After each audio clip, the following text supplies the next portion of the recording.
मिट गए जहां से, कुछ बात ऐसी है कि हस्ती मिटती नहीं हमारी। इसलिए हिंदुस्तान की ही धरती है कि भले दुनिया मिट जाए लेकिन हिंदुस्तान का अस्तित्व दुनिया में कभी नहीं मिटेगा। और इसलिए क्यों नहीं मिटेगा, इस पर दुनिया के वैज्ञानिक और नासा शोध करती है। सब लोग ये मानते हैं कि ये संतों की, ऋषियों की, महापुरुषों की भूमि है जिन्होंने तप किया, और तप का प्रताप तो पूरी दुनिया देखती है। मैं देखता हूं कि कई बार जब लकवा ठीक नहीं होता तो डॉक्टर कहता है कि बुटाठी चले जाओ। कभी किसी संत महात्मा ने इतना तप किया कि वो धरती इतनी तपीली हो गई कि रोगों का उपचार करती है। तो ये तो पूरी साक्षात भारत माता की भूमि है जिसमें हर बात का समाधान दुनिया के लिए है। और यदि ऐसा नहीं होता तो दुनिया तो बहुत बड़ी है। 177 देश भारत की विधा योग को इस तरीके से मान्यता नहीं देते।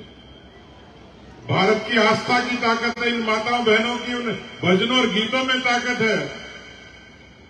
जिस भगवान राम के मंदिर के लिए 500 वर्षों का संघर्ष था, लाखों लोगों का बलिदान हुआ, आज पूरी दुनिया देख रही है कि अयोध्या की पवित्र भूमि पर भगवान राम जी का भव्य और पावन मंदिर बनकर तैयार हो रहा है।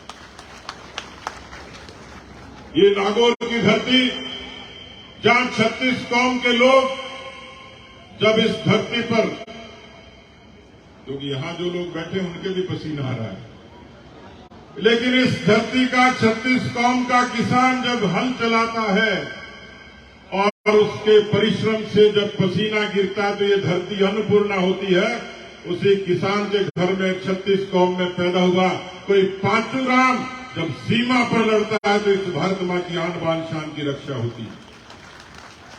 और इसलिए ये सैनिकों की, शहीदों की धरती, उन परिश्रमी किसानों की धरती, उस धरती पर एक किसान बेटे का इतना अद्भुत अभिनंदन। मैं मानता हूं कि आपने मुझे ये प्रेरणा दी है कि समाज हमें बहुत कुछ देता है, हम भी तो कुछ देना सीखें। इसलिए समाज केवल एक बिरादरी का नहीं, एक बिरादरी सबको साथ लेकर 36 कौम के कुरीतियों के, अंधविश्वासों के, रूढ़ियों के और इस तरीके के विग्रह के खिलाफ सब लोग मिलकर लड़ेंगे। मैं मानता हूं कि नागौर की धरती भी बदलेगी और राजस्थान की धरा भी बदलाव की तरफ चलेगी। और इसलिए आपने मुझे जो जिम्मेवारी दी है, आपने जो मुझे सत्कार दिया है, वो सत्कार एक साधारण किसान के घर में पैदा हुए किसी बेटे के माथे पर वो तिलक लगाया है जो गंगा माता से लेकर राम की आस्था तक जुड़ा है। और इसलिए मैं आप सबको धन्यवाद देता हूं। आदरणीय अतर सिंह जी आपके सामने अपनी बात कह रहे थे, वो भी उसी किसान बिरादरी से आते, और इसलिए उनके मन के जो भाव हैं कि हम सबको एक जाजम पर बैठकर केवल राजनीति नहीं, नीति के साथ, समाज नीति के साथ, जिसमें धर्म की नीति भी जुड़ी हो, जिसमें गौ सेवा भी जुड़ी हो, जिसमें भाईचारा भी जुड़ा हो, उसके साथ आगे बढ़ेंगे तो मुझे लगता है कि हम खुद का, परिवार का, बस्ती का, समाज का और देश का भला कर पाएंगे। और इसलिए मैंने कहा कि देश के यशस्वी प्रधानमंत्री जी के नेतृत्व में आपने छोटी छोटी चीजें देखी होंगी, जन धन के बैंक के खाते, स्वच्छ भारत मिशन के जरिए शौचालय, उज्ज्वला के जरिए माता बहनों को धुएं से मुक्ति, और आवास के जरिए किसी गरीब के सर पे छत देने का काम। और उसी तरीके से इन शूरवीरों की और शहीद नायकों की धरती पर तिरंगे का सम्मान जो 370 को खत्म करके भारत के यशस्वी प्रधानमंत्री ने दुनिया को संदेश दिया है। मैं आप सब लोगों के प्रति नतमस्तक प्रणाम करता हूं, अभिनंदन करता हूं। मुझे इस बात की खुशी है कि परिवार तो साधारण में पैदा हुआ, लेकिन आप जैसे बुजुर्गों का, माताओं बहनों नौजवानों का साथ मिला। ये साथ किसी तख्ताज और सिंहासन के लिए नहीं, ये जिम्मेवारी के लिए है, उन चुनौतियों को स्वीकार करने के लिए है कि अभी भी बहुत लोग हैं, अभी भी बहुत घर हैं, अभी बहुत झोपड़ी है कि जहां रोशनी का दिया जलाना है, समाज की मुख्य धारा में उनको लाना है।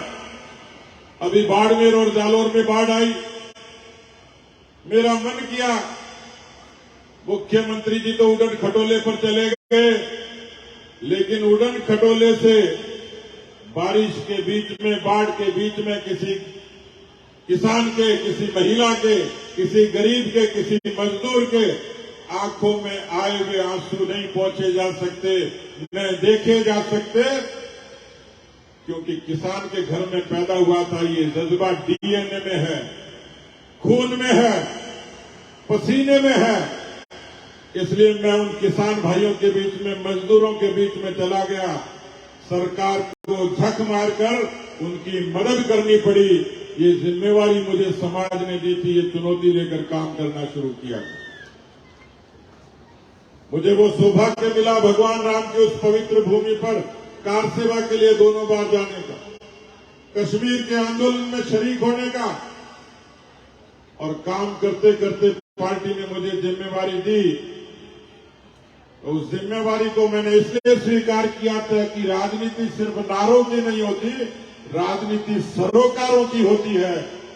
एक गरीब किसान के घर में पैदा होकर यही समझा था, और पिछले 3.5 वर्षों में उसी समझ के साथ इस राजस्थान की जनता के लिए सुख में और दुख में संकल्प के साथ खड़ा हुआ। वो सब आप लोगों का आशीर्वाद था। आज भी उस बात पर कायम हूं, और आज आपने एक चुनौती, आपने एक जिम्मेवारी और दे दी।